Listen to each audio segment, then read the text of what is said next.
Now we show you how to use a digital terminal to control start-stop. The most common mode is the two-line mode. Firstly, you need to have a look of your wiring. Check the control board, DIP switch, G7. The position is on PNP. And next, the terminal wiring. 24 volt connect to DI3. 24 volt connect to DI4. These are two normal open switch.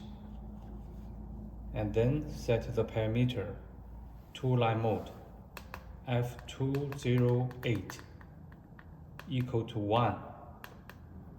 After you set, forward light is on, it's sparkling. And then set F318 equal to 15. This means the DI3 terminal is set to forward. F319 set to 16.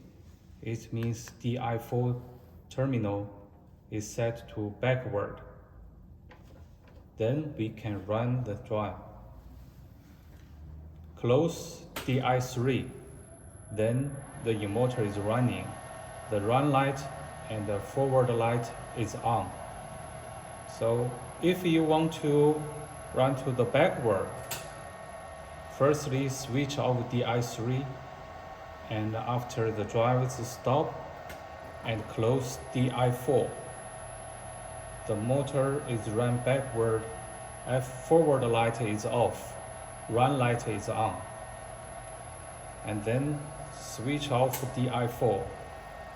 The motor decreases to stop, run light is off, forward light is sparkling. During the running, if you press the keypad stop, then the drive will display ESP, it means emergency stop. Then switch off DI3 and press reset key again to reset the alarm.